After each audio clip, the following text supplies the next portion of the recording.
want to move on to public safety, and specifically the 10-point that they had laid out before, that I'd mentioned before. And I can go over a few of them here. The first one, declare a crime emergency on your first day in office, and all of these 10 are supposed to be done in the first 100 days. How specifically, do you go about, instituting all of those plans into it? Right, a great question. On day one, I would declare a crime emergency in the city, but also on day one, I would declare a public health emergency in Kensington, which is a disaster, okay? Also, I would have a public safety cabinet consisting of the district attorney, the police commissioner, the attorney general, U.S. attorney, FBI, ATF, court systems, security for PATCO and SEPTA, and any eds and meds who want to bring security people to the table. And I would conduct those meetings myself on a weekly basis or more frequent as needed. Because right now, the most important goal for us is to get the violence under control. There's nothing right now more important, because to accomplish everything else, we need to get that violence under control. Also talked about restructuring our police department, getting more police marketing better. We don't do a great job in marketing. In my plan, I believe we talked about tripling the bonuses for hiring police. On the education front, for the longer term, my goal is to develop 2 high schools that train 9th to 12th graders to become police officers, to become firefighters, EMT, building trades, union jobs. Everyone says we're not getting our fair share of union jobs. We need 5 high schools. 9th to 12th grade, we train them, and in 12th grade, the unions hire them because they're trained. Think about it. We're training our own to get the benefits of good paying jobs. That's how you can change our whole city. And think about this.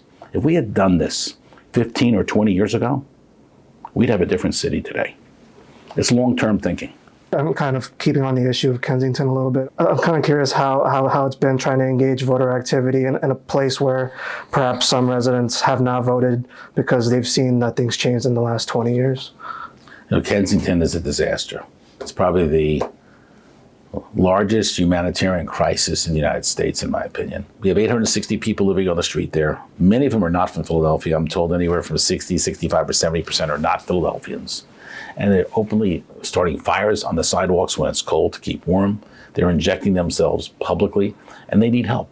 And so I put a resolution in because I actually felt this was worse than any flood, tornado, or hurricane. Why can't we declare a FEMA emergency in Kensington?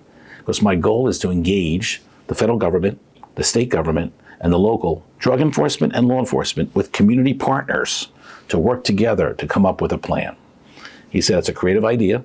There's no right now pathway for that. But if you put the resolution in and have the mayor call me, I'll see what I can do. Can't guarantee it. Very fair.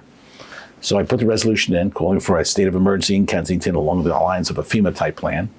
And that plan called for the following: a master plan that started with focusing on the drug dealers, mostly of the higher level and middle level drug dealers, focusing on getting the 860 people off the street into treatment, those that could go back to where their homes are, what their families are for support, get them in treatment. And from the city's perspective, I got an estimate that cost was $5 or $6 million. It's well worth it, because the return in the long run will be phenomenal for us because we'll make the whole area safer. So the number one thing in Kensington is you have a supply and a demand problem. Until we stop the drug dealing, we'll never fix the problem. We need to stop the drug dealing. I don't mean move them to Bridesburg or move them to another location.